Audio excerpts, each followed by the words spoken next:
Welcome to Shit in the Shift. This week, like everybody else in January, we're going on a diet. I'm Bam. That's Matt. Hey, It's Bren.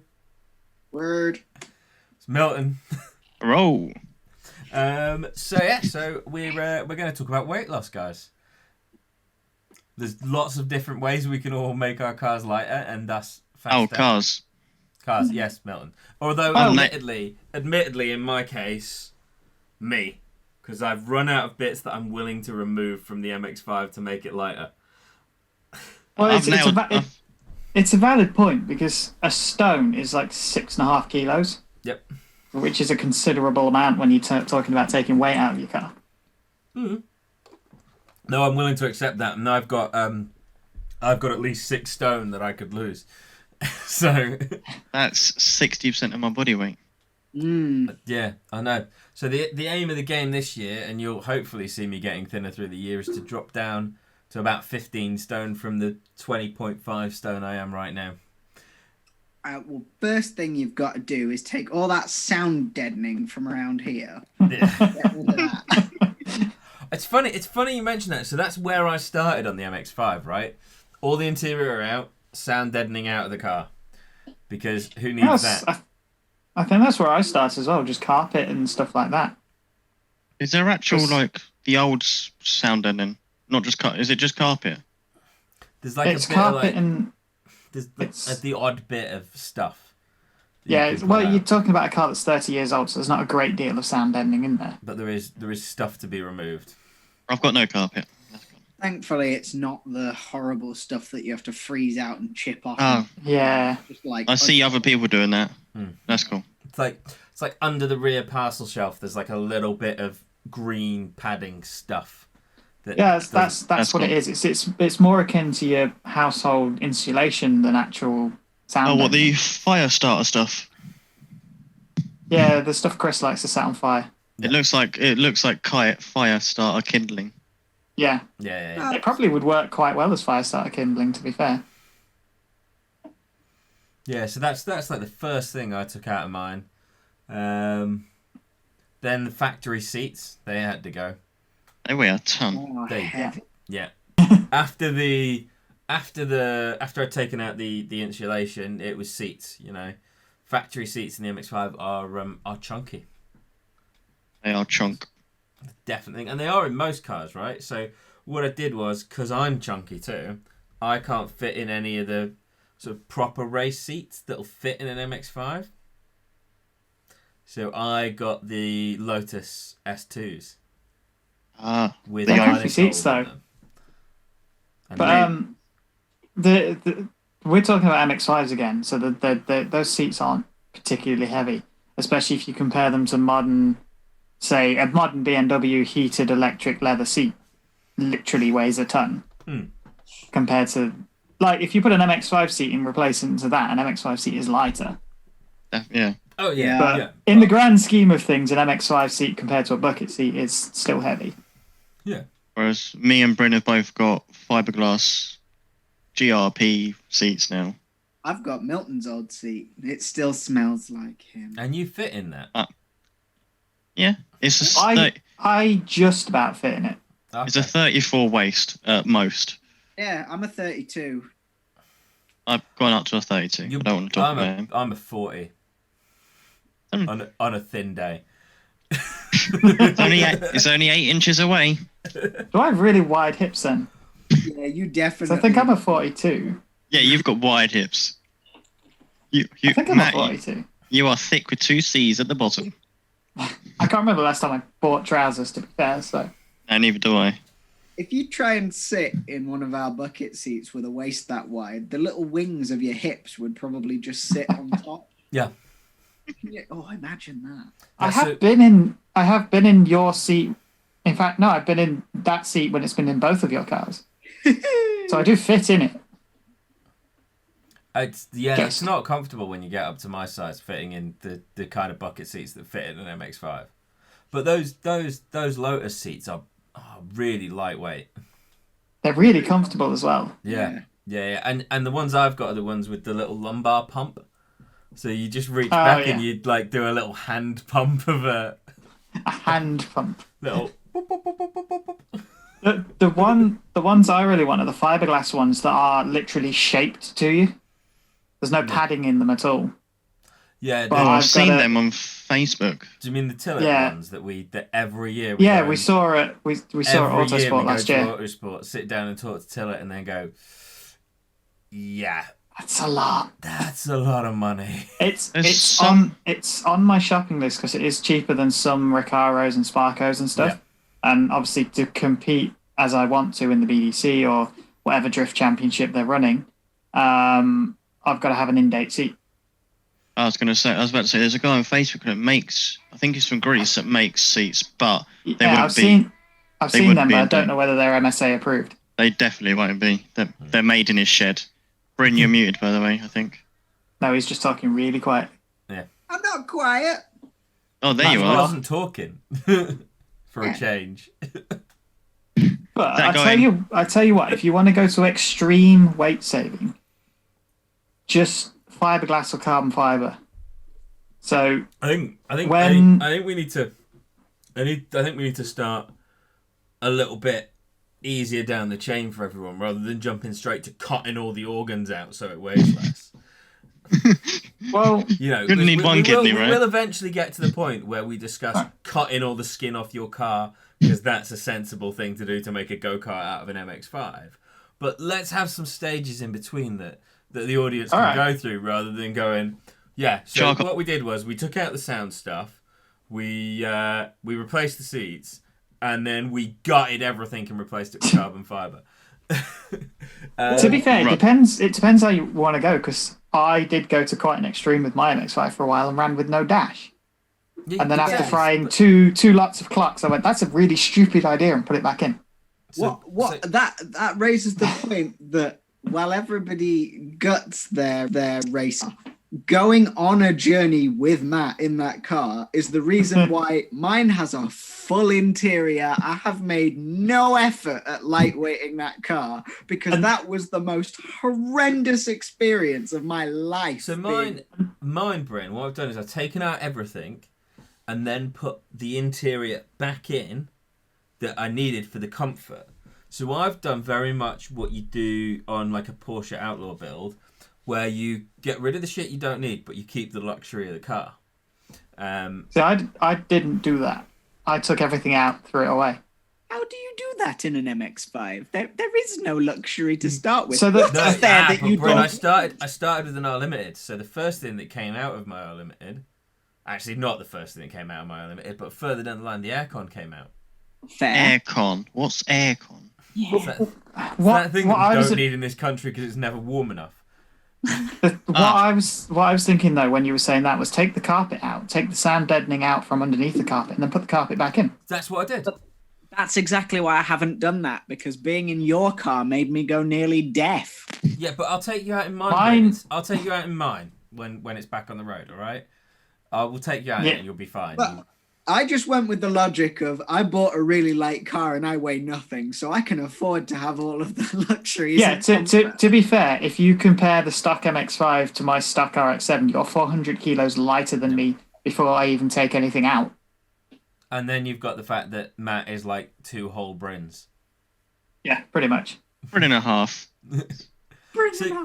So Is that a valid unit of measurement? Can we start it weighing? is Bryn. I Weigh weigh everything in I weigh Brins. exactly 3 Brins. Matt weighs 2 Brins, and Milton weighs half a Brin. Nah, me and Milton are the same weight, I think. I'm a Bryn. Hey, Bryn. So We you, are, we are So interchangeable. one thing we want to know from the audience is, can everybody just define themselves in the number of Brins they are in the comments? Yeah. times 2.3 Bryns. Bonus So- points so if anyone is less than Getting that. back to the subject of the MX-5, if you're running a hard top and you're doing move to the soft top. extreme that I am, bye-bye soft top frame. That's a heavy thing. Yeah, See, that when so heavy. Yeah. so I didn't remove my soft top until I got a hard top, and I didn't get a hard top till it was a track only car because I enjoyed driving it on the road with the roof down. Hmm. But once I got to a track 'Cause you only car, will. it was hard top on, roof foldable roof away. And then when we were driving at tracks, I was allowed to go with no top. I just took the hard top off and left it in the pits. So basically, yeah, the only times I've driven the MX-5 without its roof are once when I was getting the MOT during the rust repairs, that obviously we've now is the reason it's not on the road. So went and did that, and then I did it like a couple of times because it was sunny out, and I just hated how floppy the car was without the hard top. So and Bryn, you wanted to make this point earlier. I know you've got your magical big long brown thing. We'll get to the big long brown thing. Okay, we'll get to Yeah. the big long We brown can bring that thing, up right? later. So if you want to see Bryn's big long brown thing, you're gonna have to stay tuned. And subscribe to my OnlyFans. I think one of the other things I used to save some weight was I threw the radio away because I didn't use it. I've kept the But- radio. but That's the- a little bit of luxury that I need. Mine, at that point, mine wasn't a daily anymore. Mm. So I took the radio and the speakers and all the associated wiring out. But that's another good point, is if you make a track car and you have loads of spare wiring adds up Yeah. in weight. You'd be surprised. Do you know what else? Do you know what else is really heavy? The spare tire that lives in your boot. That was my first MX-5, the first day I got it home, that came out. Yeah, just as a general point, that is a heavy thing. And do you know what that hole is perfectly sized for? Like, that lives down the side of an MX-5? A sleeping bag. Everything. Yeah. But that's a good Or point, a though, tank because... of nitrous. That's a good point, though, because if we're not taking your point of taking the spare wheel out, Yeah. a lot of modern cars, for the same reason, don't come with a spare wheel anymore. Yeah. I think My that's Mazda also 6 for doesn't. price. And It's the- cheaper to put a tyre in It's a a can. bit. It's a bit of both, but they're trying to make modern cars lighter. Because obviously, you're adding loads and loads of safety systems and stuff. So they're taking other stuff away to make it lighter, so that they don't become 2.5, 3-ton beasts that has 100 horsepower. But that's the other side of it. Like, what you've got to remember as well is the car manufacturing industry looks at what people who are involved in motorsport or modify their cars do as well. So you look at things like removing the tyre, or I'm trying to think of some good examples now, and it's all eluding me.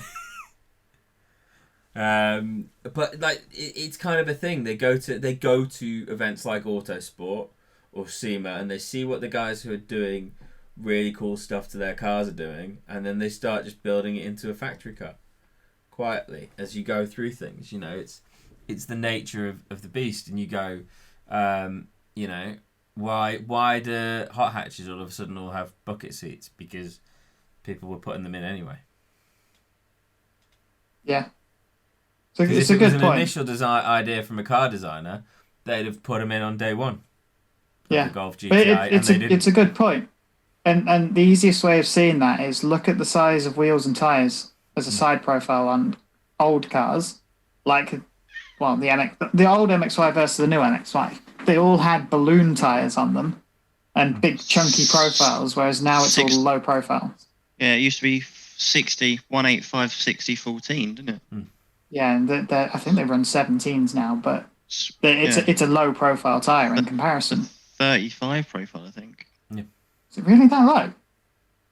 Does this guy like know everything about wheel and tire combos on cars? That's because right earlier today on Facebook he put out a post asking about tyre sizes and what the best compromise was.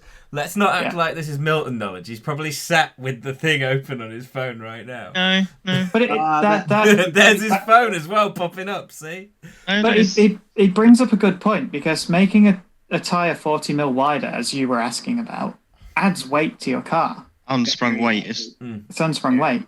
Yeah. I know But that's that's another point, is changing from steel wheels to alloys saves a lot of weight as well. Yeah. Removing power steering, right? That's not something I'm going to do to my MX-5. It is a way to make it lighter, but because I'm fat, I'm also lazy, and it makes my life easier. I depowered mine, and instead of going for a manual, I went with a depowered rack. Yeah. If anything, I should have gone with a manual rack. But for the RX-7, I'm leaving it in. So the worst thing you ever did. yeah, It felt like a Because- pizza drive.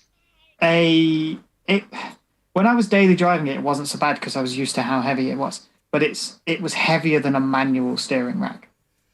Considerably. Like Bryn couldn't drive it; it was that heavy. But then you I've get got these into tiny little lightweight noodle arms. you get into so like when you're taking out those key bits, you're then getting into the realms of what else. Electric windows, if you have them. I've kept Gotcha. them. But what Yeah, I have done is I always kept them. I have replaced some of the glass with plexi. The quarter lights. The quarter lights, yeah. What And you have ultimately, to I want to replace the rear window and the hard top with plexi because I can get away with that road legal. what you have to do is you get to this is the sort of point where you can do sort of unbolt stuff, but this is the point where you have to start doing more permanent things, like replacing glass. And after you've done that, it's more fiberglass, carbon fiber, grinder, die cut. That's where you're at that point, and that's going to the extremes. I don't think you are. I think we're still at. Like, I think changing the quarter glass on an MX-5 is really uncomplicated. Well, the quarter glass isn't. Yeah. And isn't difficult, but- changing a side window, I wouldn't really want to do in plexi because you'll scratch the living crap out of it every time you wind it up and down. The problem then with you've still got front wings, bonnet that can go and be replaced with fiberglass. So that's a good point. So when Carbon Miata brought out all of their carbon fiber stuff for the MX-5, I went on the website and was like, oh, it's all got weights attached to it. So I added it all up. So front bumper, 2 headlight lids, bonnet, 2 wings, pair of doors, boot, and a rear bumper, all in carbon fiber, weigh less than one standard MX-5 door. Yeah, stuff like that is heavy. But that gets to the point. So we're still not removing parts of the car, dramatically cutting or just chopping unbolting them. anything. Yeah. I mean, you can take the crash bar, bumper, plastic heavy things out in an MX-5 because you're going to fucking die anyway. So you may as well get rid of them, boys. They're heavy, But the good thing about original bumpers is they're strong. but they are heavy. They are pretty heavy, yes. I had a small bump with one into an S14 that was fiberglass front bumper, wings. Don't know if he had bonnet, but when he crashed into me, the whole front of his car just exploded.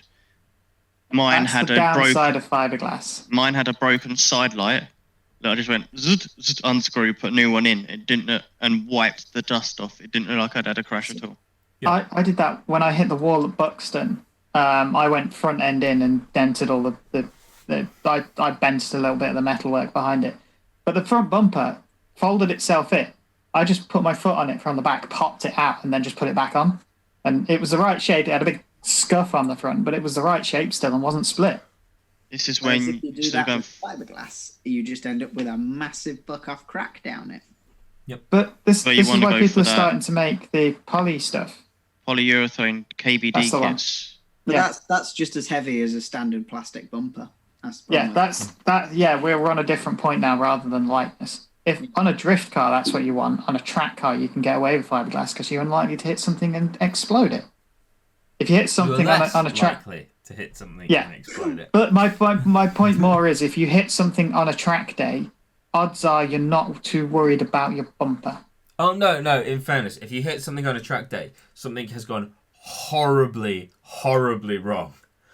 Worse things are going to be breaking than a bumper. That's Yeah. what I mean. That you're not so worried about your bumper at that point.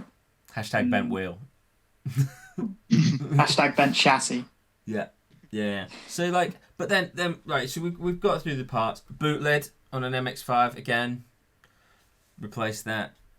Not Replacement what's- boot lids? I've not seen many of them. Yeah, you can get fiberglass ones. But I've what's seen not so carbon important to ones. replace? What's not so important to replace an MX-5 bodywork wise is the bonnet because it's aluminium. Really light. We are So, going but down the road of pure MX-5 stuff on this. Is this where we're... I think the thing holds true. Like, you know, these are all panels. Any car. We know MX-5's better than we know Any other Vauxhall car. Corsas, right? But But there are still fiberglass panels and carbon fiber panels available for most cars out there. yeah, True. Yeah, so it's we're using a point of reference, which is fair. But actually, when you think about it, Can transfer these tools to any car. yeah, and Pretty it's much. the same thing we said in the getting started. Whatever you learn on your first car, you're going to be able to transfer. It's all transferable skill and knowledge. And then we start getting into the how can I lose weight in a big way kind of spaces. Yeah, well, just before you get to that stage, there's also just being clever with what stuff you do and don't fit if you're worried about weight. For instance, turbo cars are heavy because there's a lot of extra stuff there. Exhaust manifolds heavy, intercooler heavy, pipework, it's all heavy. Yep. So if you do something like sprint events or auto testing, you would tend to go for an NA build, like my old throttle body setup. You get rid of airbox, crossover tube, intake manifold, and you have an intake that's about that long. That was actually probably really, really light. But wouldn't the cars be heavy compared to the inlet manifold? The what? Wouldn't the carbs be this heavy? They don't weigh that much. The throttle bodies themselves are, I don't know what they weigh, probably 2 or 3 kilos max for like a big boy setup with the trumpet. But you took a lot out. Yeah, you take an awful lot out because those cast intake manifolds that stand on the car are really, really heavy. But also in the realms of stuff like sprinting and auto testing, one that I think people look over quite a lot is brakes. People often upgrade their brakes, talk about upgraded brakes, and that usually means bigger. Go for the bigger brakes, bigger discs, bigger calipers for better stopping. But if you do sprint events, if you do drifting, you want the opposite. You don't use the brakes. They don't get hot, so you don't need to upgrade them. And those little brakes are light. They spin up easy. The good thing about MX-5 brakes is actually that the stock brakes are pretty good anyway.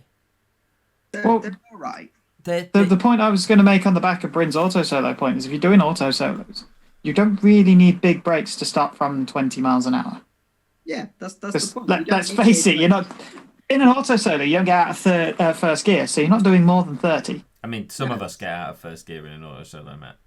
It depends on the course, but when we went to Kerbera sprint course, I'm still on 1.6 standard brakes. Only there did I actually get to the point where they started to get worse. After 2 or 3 laps at Kerbera, you were really starting to notice the performance dropping off. And that is serious, like hard braking into the corners. Was that on standard discs and pads though, Bryn? Standard discs and pads, but that's what it needed. 3 laps of hard driving to get to that point. If you're not doing that, don't fit heavier brakes. They're pointless. Because I all I've done is upgraded my discs and pads. It's a valid point though, because I went and did a track day at Donington, and I had 1.8 brakes, so they're a little bit bigger than Bryn's. And even then, it took me. I did two 20-minute sessions literally back to back, so it's 40 minutes in total. I had 5 minutes in the pits, and that was it. And it wasn't until the end of that 40 minutes that I was starting to feel brake fade. Yeah, I think mainly because Donington has 2 big long straights that I'm not going very fast down. So they had time to cool off. But still, Donington is not a slow circuit, and there's some heavy braking points in there. You're hitting 100 3 times on the one lap. So in a normal car, you're hitting 100 quite a few times then. Yeah. But anyway, back to the topic of lightness. Well, that's one of those things that often bothers me. Is I think people like to upgrade brakes. Usually, it's pointless that they've actually done so, and it makes the car heavier and slower to accelerate. But that's very often like.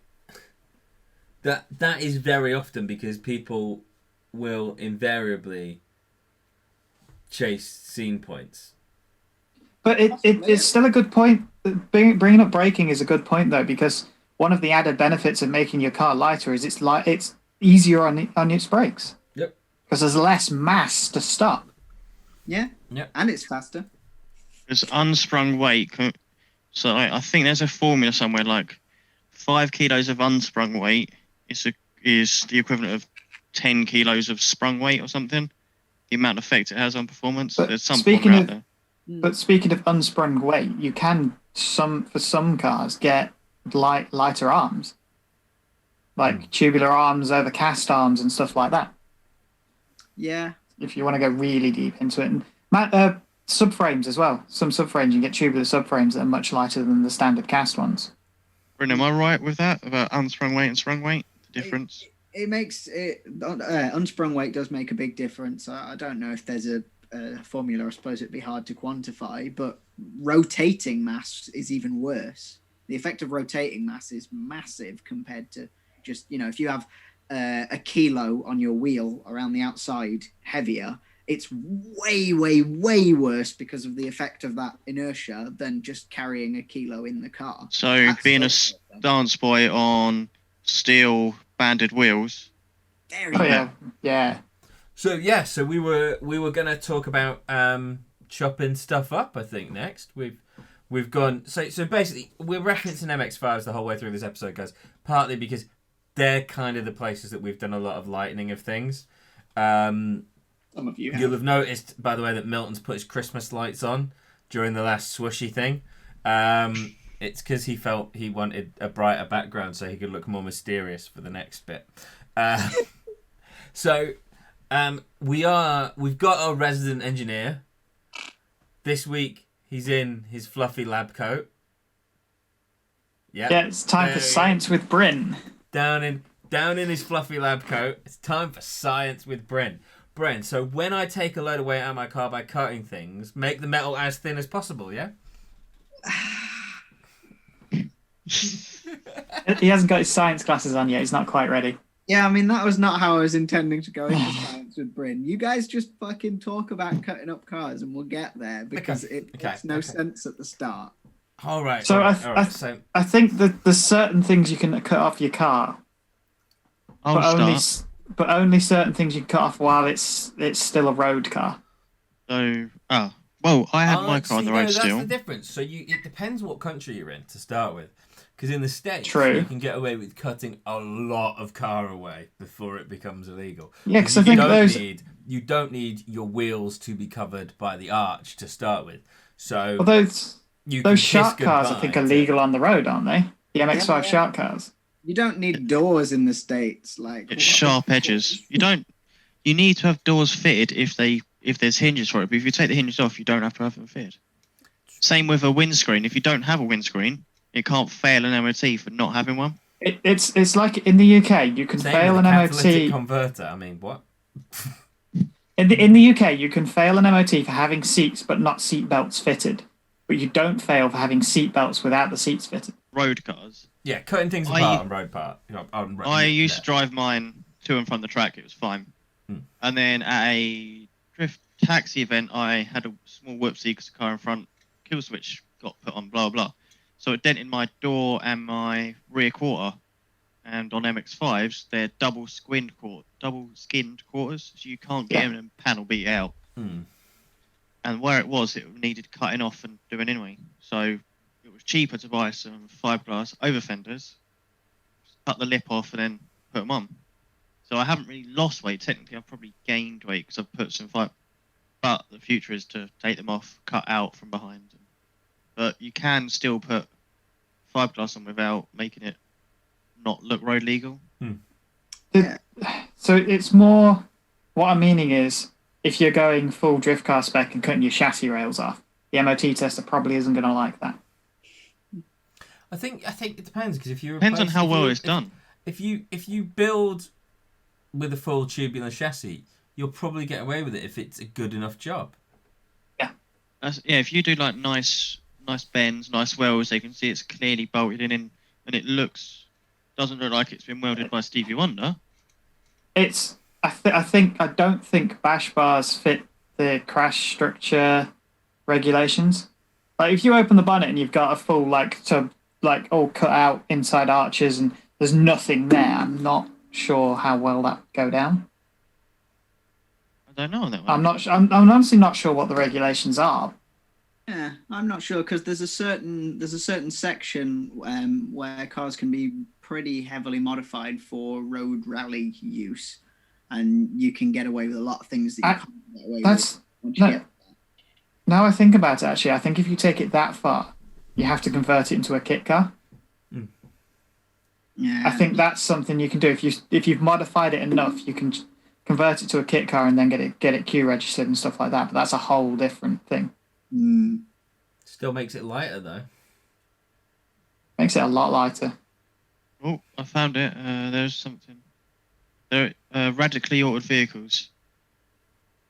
Yeah, you have a certain amount of points for modifying various things. I don't know how they qualify that though, because if you just went down the list of things that you're allowed to swap.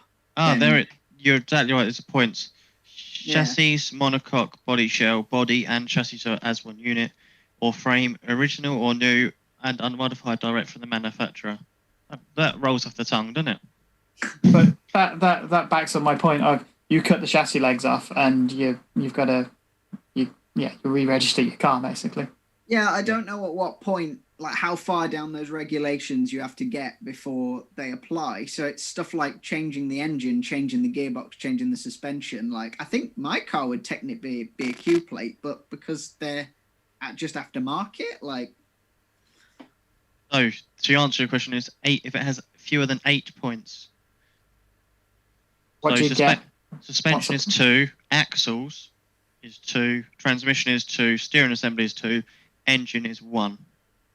See, like, but where do you draw the line? Is it a non-standard engine? Is it a non-standard engine for the car? If you put a 1.8 engine in your 1.6, is that a point? Is that that's the thing. My RX-7 is going to have just after I fit the engine, the suspension's already different.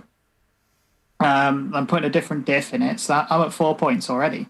Yeah, but do those things count? That's the thing. They say suspension. Do they mean coilovers? Coilovers. Do they mean like a complete radical subframe change? Yeah. It's hard to know, but yeah, you've got to be careful with how far you go if it's going to be road legal.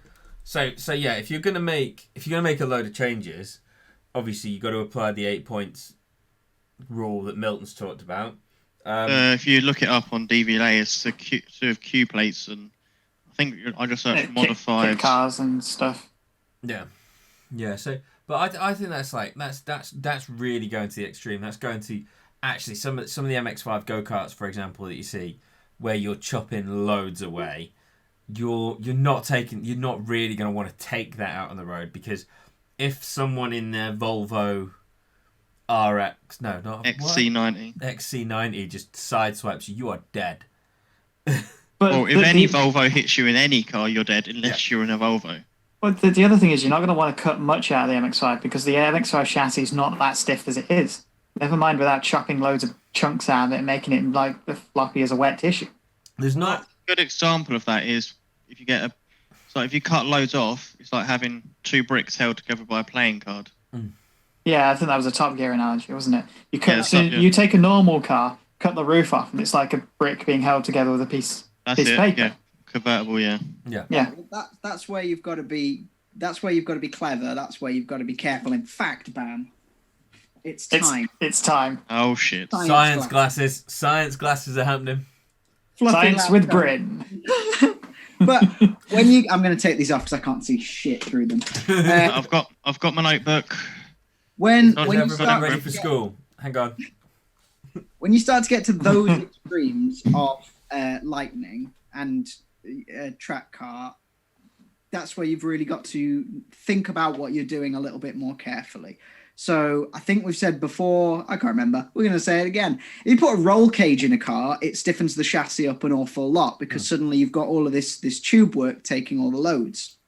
So if you put a roll cage in a car, you can then take a lot of metal out of the bodywork and get the stiffness back because the roll cage is now doing a lot of the load support.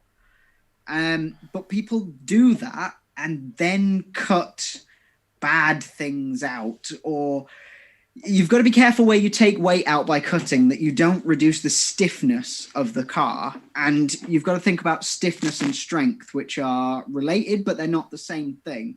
And I have an example because I have to explain this to people quite a lot that I talk to. So the the strength of a piece of metal, for example, is how hard you can pull it before it breaks. You know, how much load you can physically put through it before it breaks. But the stiffness is something quite different. So if you take your bit of cardboard, flat cardboard, you can do this piece of piss, right? But if you bend that piece of cardboard, put an angle in it, it doesn't want to bend anymore.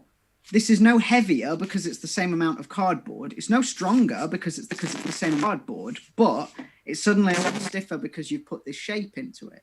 And you can apply the same thing when you're taking weight out of a car. You see a lot of people drilling holes and things in panels to take weight out. You take a lot of mass out by drilling a hole, but then you just have a flat thing with a hole in it. Whereas if you do something like a dimple die, which puts a lip all the way around the hole, you put shape into the metal, and that shape makes it stiffer. Because when you're trying to bend something, if you try and bend something in this direction, it's very, very stiff. So all you have to do to make a panel stiffer is give it some shape, make it a little bit more 3D.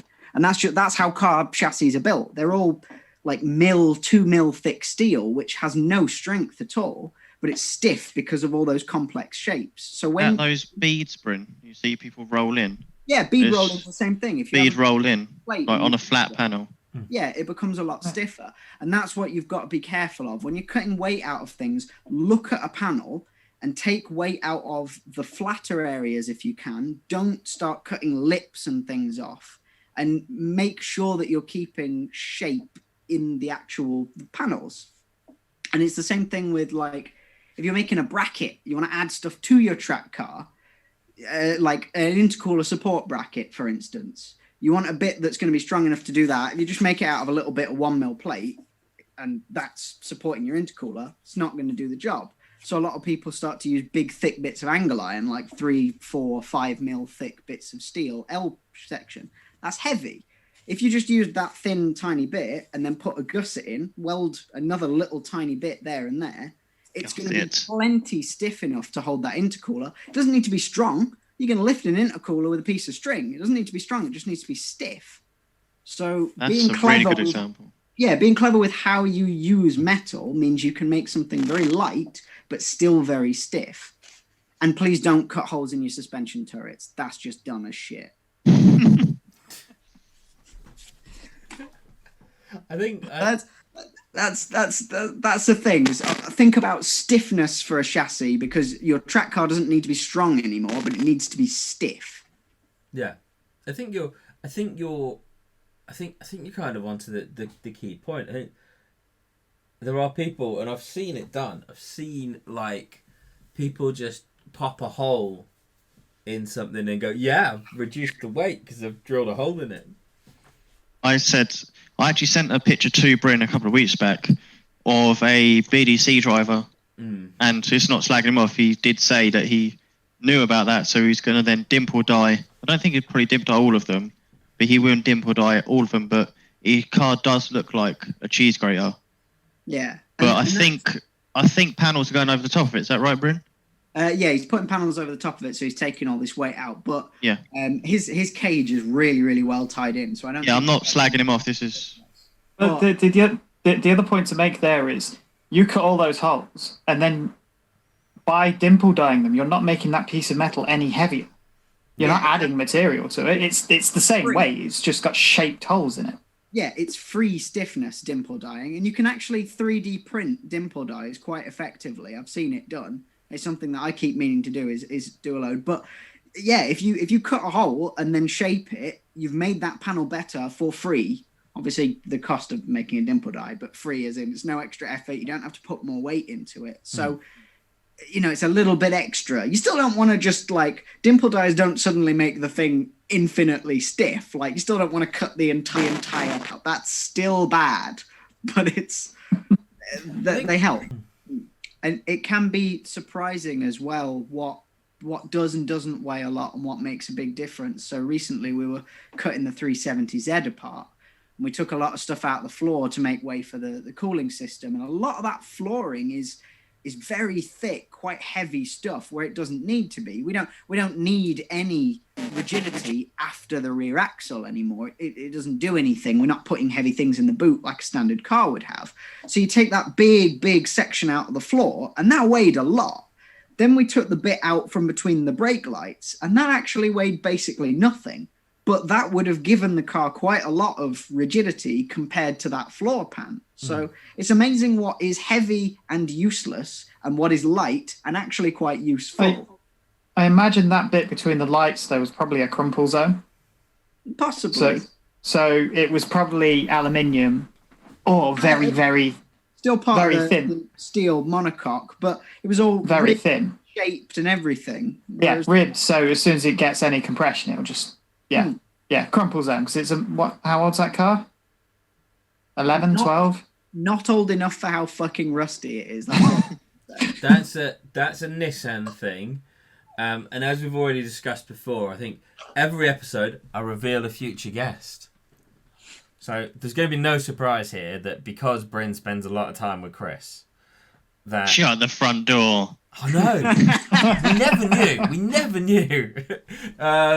But Chris has agreed to do an episode on rusty Nissans, which is going to also involve conversations about my Stagia, which it turns out, having been away for a little bit, getting it back next week, is not as rusty as I was worried about.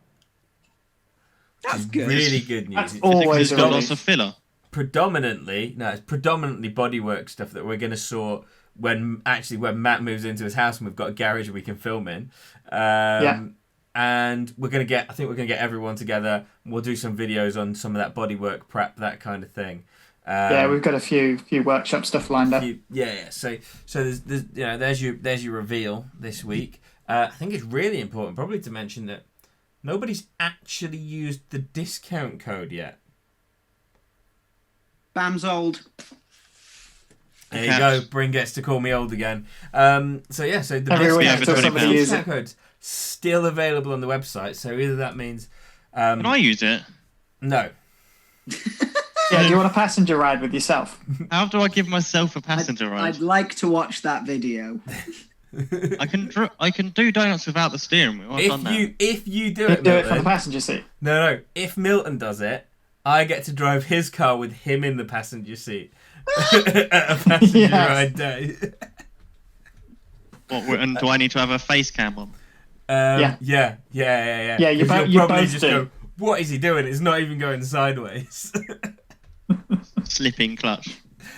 But yeah, so that discount code's not been claimed yet, which obviously wins you the ride with Milton and just about covers the costs of the rest of the thing. So that's there to claim. The moral of the story, if you're lighting in your car, is keep it stiff. Keep it stiff. Be intelligent with what you remove. Yeah. Yeah, there's plenty you can take out. There's plenty you can replace with lighter parts. If there's any questions you've got, drop them below. We'll answer them. If they're particularly scientific and techy, we'll get the engineer to look. We'll get Bryn to look at them. Yeah.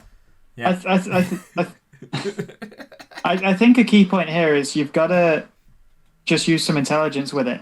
Because if it's your daily, you've got to draw the line somewhere so it's still bearable to live with. Yeah. Whereas if it's a track car, just throw it all away.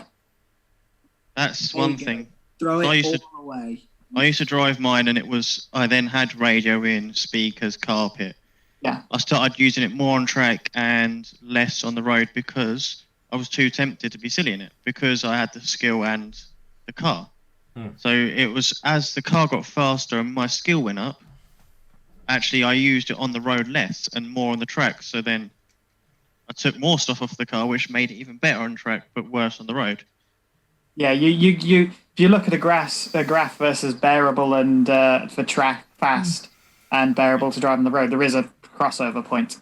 Yeah. Oh, I'm sure it's like a real flattening. Faster. Okay, it's not really getting any much faster, but fuck me, this is just horrendous now. Yeah, the unbearableness keeps going up, but the fast level just plateaus. Definitely gonna be So the final point of making your car lighter when you've run out of absolutely everything that you're willing to strip off the car itself is when are you willing to give up pizza and chicken nuggets? I think that applies to me and you, and those two not so much. Yeah. You've got to get down to the weight of one Bryn. Yeah. The optimum weight for a race car driver, we have decided, is one Bryn. Yeah. How much, Bryn? How much do you weigh in Queen's English pounds or kilos? Stone? Or kilos or? I'm 9 stone currently, I think. Bryn is literally half my weight. I've not long Bryn is over less 10. than half my weight. I am 1.5 Bryns. Yeah, I am honestly certain that if you glued feathers to me, I would fly. I am approximately 2.2 Bryns. Wow. I'm 1.1 Bryn. I don't understand how I'm so light because, like, he's thinner than me and ganglier than me, but I weigh less than him. So I think I'm muscle. He's got Bryn has hollow bones. That's what we're saying. Yeah. Yeah, because it's not muscle, Milton. It's definitely not muscle. I don't float, so I must have hollow bones. Bryn is part reptile. I am part reptile, actually. If I don't sit next to a radiator at work, I get real grumpy. So it's a genuine thing, I think. I think like the stuff because lockdown has meant that I have got fatter, right? Me too. So I am now on a really calorie controlled diet. So you're meant to, as a male, eat 2,500 calories a day. It does depend on your daily activity. What you do though. Yeah. If you're an office job, it's 2.5. Yeah. Well, I'm an office job, but I'm not leaving my house at the moment. So I'm now down to about 1,500 calories a day. That's a good drop. It's a good, healthy drop. Yeah, I need to head that way. But also, like, the other reason I'm doing this is I got myself one of these bad boys. Right? This is for my blood pressure. Oh, wow. Oh, it's a blood pressure cuff. Yeah. So it's a wireless blood pressure cuff that works with the same stuff as my watch and my scales. That because I love techie stuff, I now have a whole suite of Withings stuff that just goes onto my phone. And that's really helping motivate me. So don't be like, if you're gonna go for the weight loss thing, and when asked by work, someone at work asked why I was going on a diet. And I think Matt was in a meeting with me when I went because I need to make my race car faster. Yeah. And you just get a look from like normal people like, you're not doing it for your health. No, my cars need to go faster. And I've run out of time to take out. I want to crash into that tree 4 miles an hour faster. But it's a good point because we mentioned it right at the start. But one English stone is about 6.3 kilos. Yep. And that's a lot when you think you could probably drop 10 stone, still be heavier than Bryn. And that's 63 kilos. Yeah. And like, you think an air conditioning unit that you take out your car is about 1.5 kilos? Maybe a thing we need to do actually is when Bryn's got his engine in, is see how fat I am. And if I'm fat enough to still healthily lose weight, we'll have a race, me and Bryn against each other, and then we'll see how much I catch him because I've lost body mass. But that I've seen WTF1 did this test, and it was Jack Aiken and go-karts, and around a short sort of indoor team sports style karting circuit, they put, I think it was about 7 kilos. It wasn't a lot. And he was. No, it was more than that. Was it more than that? I think they did a few lot. different ones. They did a few different ones, and it does add a few seconds around a short circuit. Yeah. No, it wasn't as much, Matt. It was, I think, because they basically weighed each driver, and they made the kart the same by putting weights in the seat and stuff. And I think it's only 0.2 of a second difference between the two. I think outside of a karting track as well, it'll be a really interesting thing to actually see. Well, it's probably something we could test at Santapod. So you could get your car, run a few quarter miles to get a baseline, Yep. and then just dump a few heavy tools in the boot, and then run the baseline again with some extra weight. No, I think it makes it more interesting for people if I have to starve and lose weight. But I'm trying to take variables out of it. So you get same car, same driver, same day, same track. Well, I'm adding the variable of like 3 months apart, and I'll try to have taken a big dump on the second run. And we'll see exactly what I weigh. I think personally, you know, like, yeah, it'll make it interesting, and maybe we'll put some vlogs up of me being really grumpy when I'm hungry, just for people's entertainment. It's okay, because if we do it in the winter, I'll be really grumpy when I'm cold. So the second run has to be in the winter when Bryn's grumpy and I'm grumpy, and then Bryn will be extra grumpy because I've caught him up because I'm less fat. But the problem is, Bam, because what's over Bryn's left shoulder means you're going to lose. So this is actually something we all just want to say to you, and Milton's expressed it best in all of our test runs tonight. So yeah. You see a lot of the big YouTubers saying like, subscribe, comment, ding dong notification bell, and it's just a bit of script. They obviously appreciate it too, but for us as small YouTubers and a small group of friends, it really does mean a lot, because it helps us gain viewers, helps us put more content out. Even if you just press subscribe, yes, you might not watch us, it's fine, but just adding us to a subscription list, you might not watch us, but it helps us add in more subscribers. Comment, like it.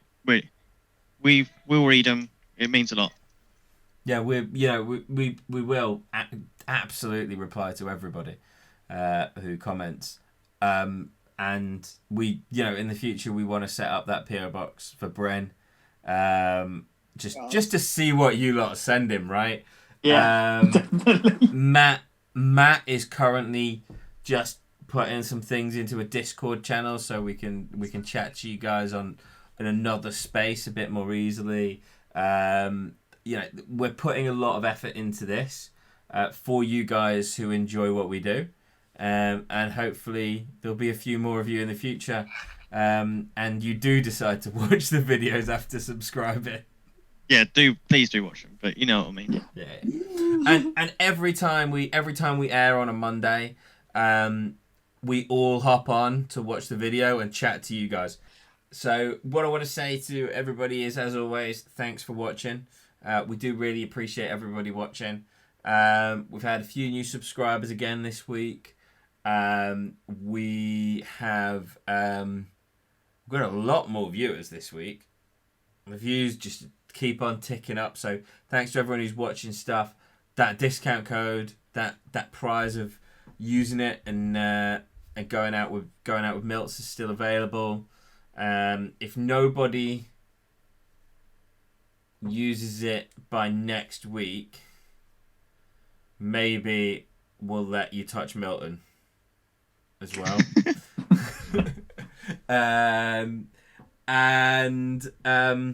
I've been Bam. He's been Matt.